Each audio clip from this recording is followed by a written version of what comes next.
unlike most of the other rap groups during that time, you guys had really like positive lyrics, Right. really pop friendly Yeah. kind of songs. And Yeah. I think you had said once that we were the one rap group that white people didn't have to fear if they saw us at an ATM.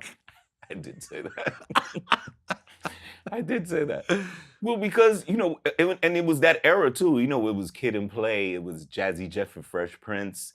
You know what I'm saying? Mhm. And it was by design. First of all, it was who we were. Like we weren't hard rocks. Like, you know, our neighborhood, yeah. Well, Play.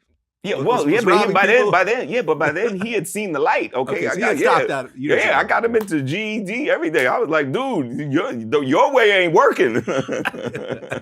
I said, you need to, you know what I'm saying? Yeah. Stop selling crack and crack a book. Let's go. So Play was off that by then. He was you know, well on his way to, you know, living positively, and you know that's the thing we were into at that time. We loved music. We loved fashion, we loved to dance, and we loved girls. And so that's what we talked about. And we felt like we could talk about that intelligently. And you know, we couldn't, you know, anytime we try to do like some really hard record, it just fell flat. Like people were just like, Nah. Not really? You shot who? You going, Okay. what? You know what I'm saying? What shot you had? Vaccine? Well, so you come out with this album, Too Hype. It goes gold, and now you guys are known.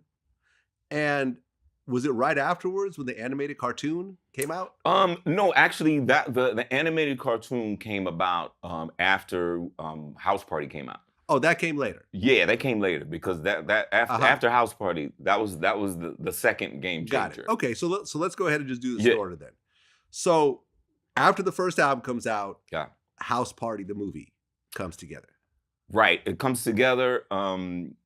We were, you know, the Too Hype album was doing really well. We're touring all over the country. You know, initially we were, like I said, we were opening for Salt and Pepper, but after a while, you know what I mean, we were getting our weight up, and we were touring with everybody. We were touring with Guy, we were touring with Tony, we were touring with MC Hammer, we were touring with Public Enemy, and during that time, you know, we're in New York and everything is hot. We got you know 2-3 hot videos out, and a cat used to come up to me all the time. I was always the one hanging out in the clubs and stuff, and a cat used to come up to me all the time and give me his card and talk to me. He said, "Hey man, you know, me and my brother got this company, man. You know, we'd love to shoot some of your music videos." I mean, he was a music video director. I was like, "Yeah, man, it's cool. You know, all right, cool." You know, we had a guy at the time. We had this white dude that we worked with at the time who we had a nice relationship with, and we were, you know, when nothing was broke. So, but I had the dude's card, and I'm like, "All right, cool."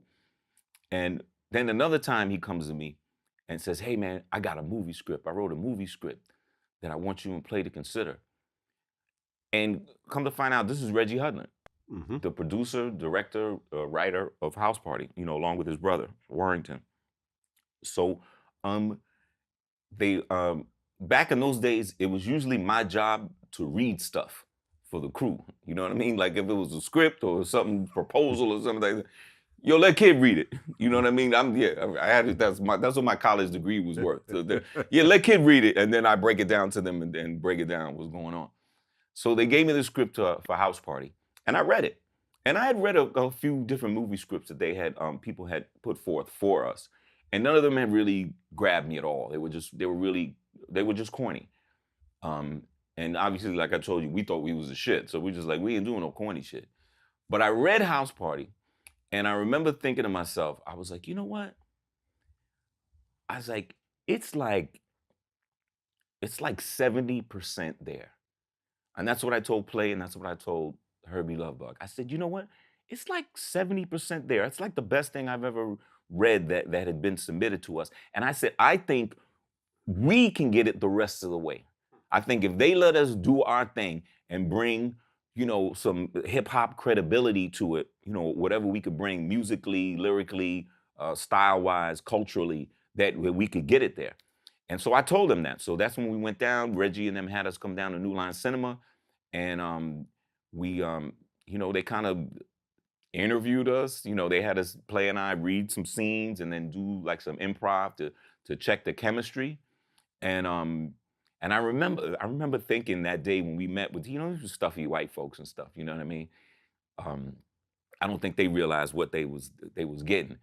And I remember leaving that meeting saying, "Well, shit, we ain't gonna do this movie." But I thought we bombed. You know what I mean?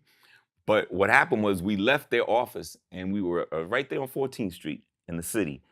And one of the New Line executives said, "Hey, man, you know what? I'll walk you guys down, man. You know, blah blah blah." So the New Line person comes down with us, and it just so happened that when we were getting out of this office building, there was a high school like right down the block, and it was like around 3 o'clock. So high school had just let out. So we're like on the street, and so all these high school kids come and they get a load of us. And you know, like I said, we were super hot right then. Man, these kids are going buck fucking wild, going wild. And the executive's like, she's looking at this like, you know what I mean? So that was the best thing, the best, you know, kind of send off that we could have because it showed that, you know, people, you know, the fans and the kids were really feeling us. And then, we ended up putting it together. You know, I know there was talk at that time that it was between Kid and Play and Jazzy Jeff and the Fresh Prince. Right. You know, I mean, there's some truth to that as far as I was told. Well, Jazzy Jeff had I guess an interview where he talked about it. Mm-hmm. This is what he said. He said when Jazzy Jeff and Fresh Prince did Nightmare on My Street, New Line Cinema sued the hell out of them. That's right.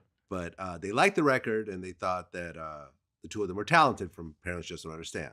So part of the settlement was that they had to pay New Line a bunch of money, but they also offered scripts for the movies. And the first script, he said, was House Party. So if you think about the premise of House Party, one dude was a DJ and one dude was a rapper. So it was set up for Jazzy Jeff and Fresh Prince. We were thinking about doing movies back then, and then Kid and Play blew up off of that.